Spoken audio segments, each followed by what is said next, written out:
Good evening. Thanks for joining us. You're watching News at 10. I'm Mohammed Amin Carlos. Now, as of this afternoon, water supply has been restored to over 51.6% of affected areas in the Klang Valley. And in a statement, Environment and Water Minister Dato' Sri Tuan Ibrahim Tuan Man said the National Water Services Commission, SPAN, had also directed AIS Selangor to inform consumers on the restoration schedule according to the areas after the water distribution system had stabilized. Well, Dato' Sri Tuan Ibrahim said he had also ordered SPAN to contact state water operators such as Syarikat Air Negeri Sembilan Sendirian Berhad, Syarikat Air Melaka Berhad, Syarikat Air Darul Aman Sendirian Berhad and Syarikat Ranhill SAJ Sendirian Berhad to continue assisting the distribution of water to affected consumers.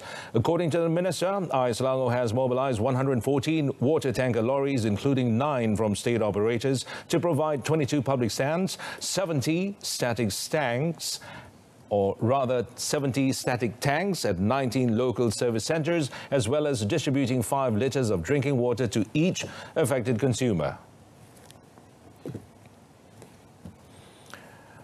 Meanwhile, Dato' Sri Tuan Ibrahim also said that the perpetrators in the river contamination that left millions in the Klang Valley without water for days will be prosecuted under the Environmental Quality Act 1974 and the Water Services Industry Act 2006 next week.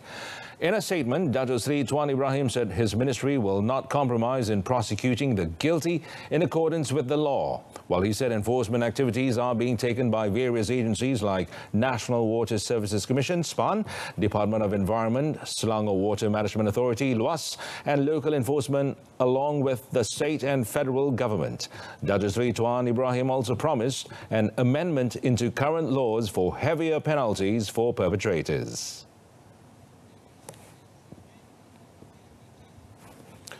On a related matter, the chairman of the National Water Services Commission, SPAN, Wan Hassan Muhammad Ramli, announced that the investigation paper on the pollution of Sungai Gong, Rawang, is expected to be completed soon. The completed investigation paper is expected to be handed over to the prosecuting officer within a week. SPAN is also considering to utilize the Section 121 of the Water Services Industry Act 2006, which carries a sentence of a 500,000 ringgit fine or a maximum of 10 years imprisonment or whipping, or all three upon conviction. Wan Hassan also said that SPAN will assist the Ministry of Environment and Water in taking swift action and ensuring that appropriate punishment will be imposed against the perpetrators. Well, the 4 men arrested in connection with the odor pollution incident in the Sungai Gong industrial area in Rawang have been remanded for 6 days starting today. The remand order was issued by Sessions Court Judge Nurul Mardiah Muhammad Reza. Well, according to Selangor Police Chief Dato' Nur Azam Jamaluddin, the suspects, who are the owners of the factory alleged to be the cause of the pollution, were arrested during an operation carried out from 11 p.m. yesterday until 12:30 a.m. today. The 4, aged between 50 and 60, were either picked up from their homes or detained when they reported at the Gombak District Police Station. Initial investigations found that the 4 suspects, who are brothers, have been running the factory since their father died. Now, the case is being investigated under Section 430 of the Penal Code.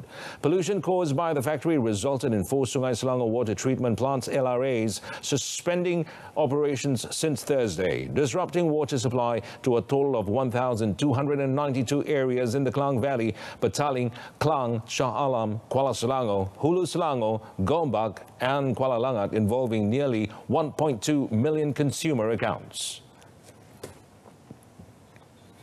In a related development, Selangor Menteri Besar Dato' Sri Amiruddin Syari said the factory which had caused the contamination that resulted in water disruption in the Klang Valley has been ordered to stop operations and leave the area within the next few months. Kita arahkan pemilik untuk pulihkan, maknanya kena kosongkan tanah. Maknanya mereka kena robohkan bangunan itu sampai tempoh tertentu. Kalau tak ada, kita akan robohkan. Dan operasi je pihak majlis akan tengok sesuai tak sesuai dan sebagainya. Dan pada masa ini kita akan tutup lah. Paling tidak dalam tempoh 3 bulan, 4 bulan kita akan tutup sebelum ia betul-betul selamat. Tapi basically saya rasa setelah 2 kejadian kita akan semak segenap mungkin supaya kilang itu tidak beroperasi kerana mereka telah membuat dan menyusahkan 1.197 juta akaun di seluruh negeri Selangor. Meanwhile, the Menteri Besar said the state government will table a motion at the next State Legislative Assembly sitting in October to increase the fine for water polluters to 1 million ringgit. He said the state has agreed to amend the Selangor Water Management Authority Luas enactment to deter future polluters. He also said the federal government through the Ministry of Environment and Water will also suggest amendments to the Environmental Act to toughen its stand against polluters as well. Previously, the fine for the offence was set at only 500,000 ringgit. Well, Senior Minister Dato' Sri Muhammad Azmin Ali has also urged the Selangor state government to take stern action against those responsible for the odor pollution that had caused the water disruption in the Klang Valley. He also urged for these premises to be shut down in order to prevent them from committing the same offence in the future. Dato' Sri Azmin also recalled his time as the Menteri Besar of Selangor when he took decisive action to prevent pollution to the state's water supply. Saya juga telah pada ketika itu mengarahkan supaya kerajaan negeri dan PBT melakukan audit untuk melihat kilang-kilang haram yang tidak memenuhi syarat-syarat pembangunan di tebing-tebing sungai ini mesti ditutup segera dan dialihkan ke tempat dan lokasi yang lebih selamat dengan pembangunan yang mengikut spesifikasi daripada Jabatan Alam Sekitar. 195 kilograms of Ketchum leaves attempted to be smuggled into neighbouring countries were seized in two separate raids in Padang Besar and Kuala Perlis. The raids, which took place last Wednesday and Thursday, also saw the arrest of two Malaysians believed to be involved in the smuggling of Ketchum. Battalion 19 of the General Operations Force PGA Northern Brigade successfully made the arrest through Op Benteng at the land border of Malaysia-Thailand. Northern Brigade PGA Commander SAC Abdul Ghani Muhammad G informed that a car and 3 motorcycles were also seized. In the same operation on 4th September, a woman alleged to be an illegal immigrant was detained upon entering through a cut border fence in Padang Besar.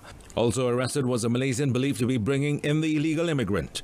The case is being investigated under Section 30, Subsection 3 of the Poisons Act 1952, Section 55, Subsection E, and Section 6, Subsection 1 of the Immigrations Act 1953.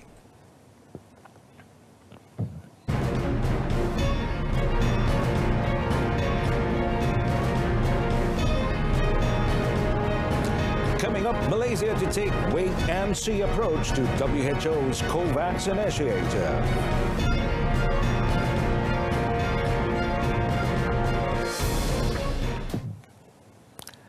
The Communications and Multimedia Ministry is in the midst of improving internet reach in Sabah by installing 382 new telecommunication towers. Its Minister, Dato' Saifuddin Abdullah, said the ministry will also upgrade 924 transmitters in the current telecommunication on towers with fibre optic cables. Dato' Saifuddin explained that the telecommunication upgrading works in Sabah is also meant as preparations for the upcoming state election that will be held at the end of this month.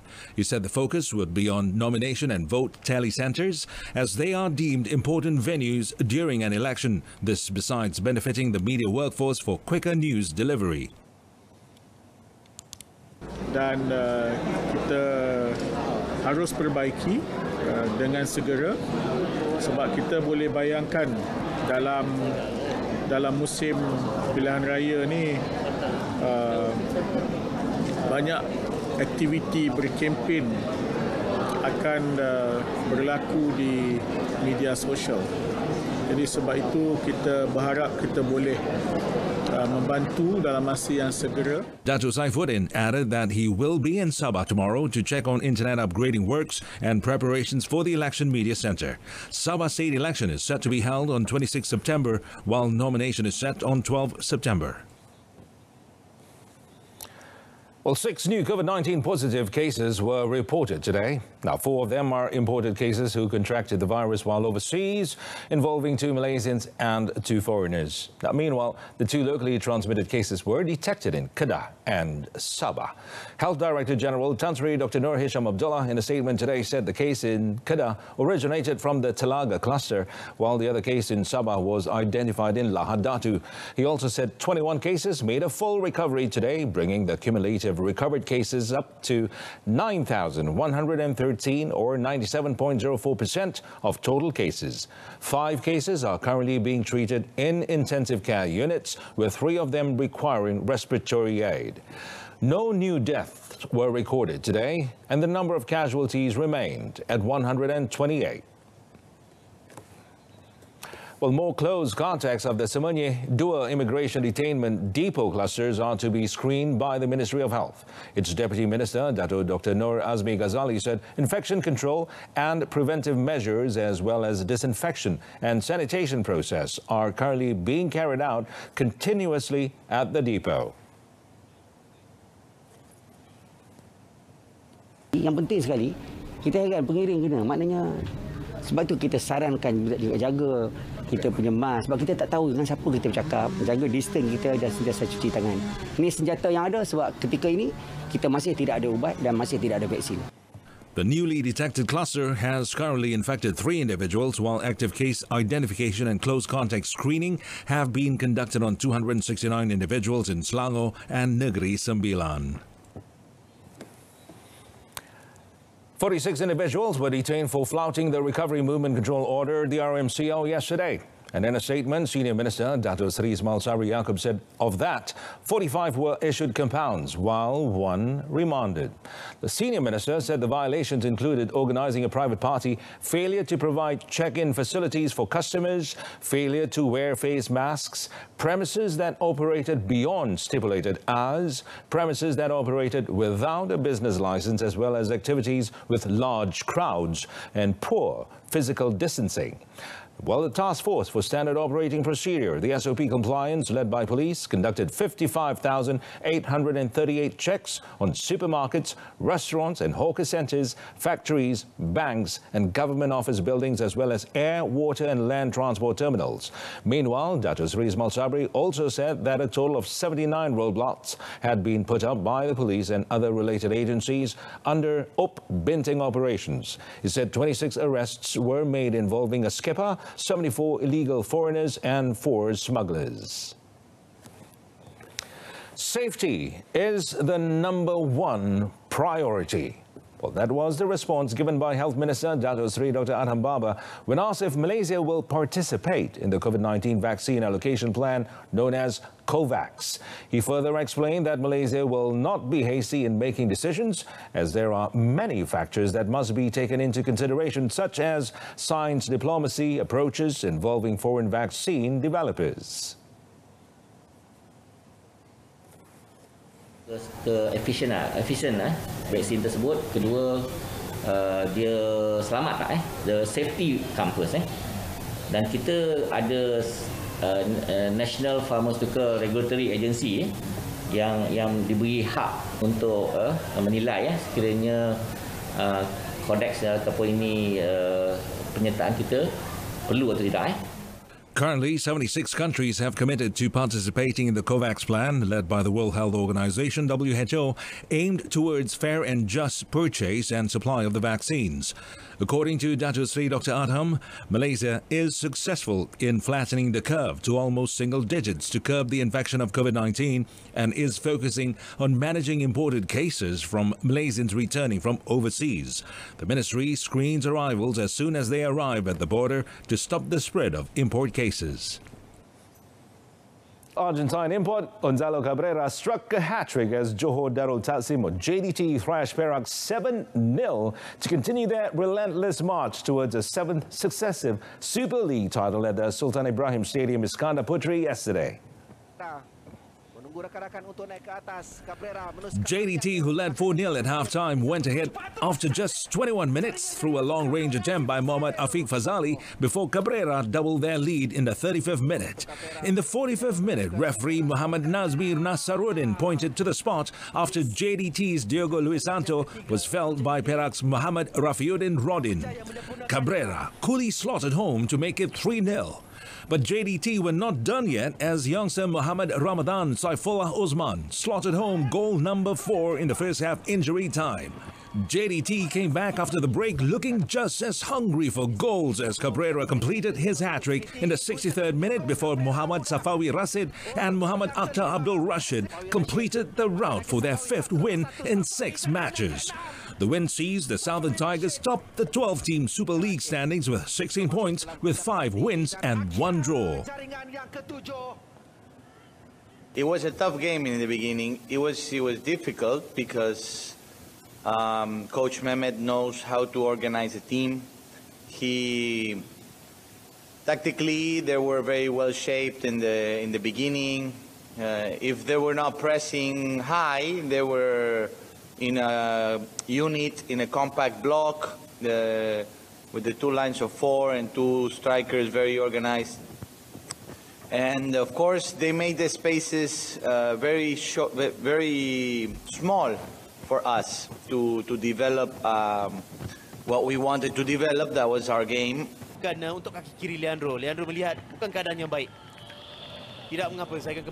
Meanwhile, in another match at the Hang Jebat Stadium, Terengganu FC stayed in second spot despite losing 1-0 to home team Malacca, whose solitary goal was scored by their Nigerian import Uchi Agba in the 61st minute. Terengganu FC now have 10 points from 6 games, 6 points behind leaders JDT. In Kota Kinabalu, Selangor moved up to 4th in the standings after a come-from-behind 2-1 win over Sabah at the Lika Stadium. The Red Giants can thank their Nigerian import Ifedayo Olusegun for the win as he struck in the 72nd and 81st minutes after substitute Rodolju Paunivic had put Homesters Sabah ahead in the 65th minute. Selangor now have 10 points while the defeat left Sabah rooted second from the bottom in the 12-team league with only 5 points. And that concludes this evening's news at 10. In our top story, taps flowing again in 51.6% of areas affected by water cut. Join us again at 10 p.m. tomorrow. I'm Muhammad Amin Carlos, and stay tuned to Saluran Berita RTM and have a pleasant evening.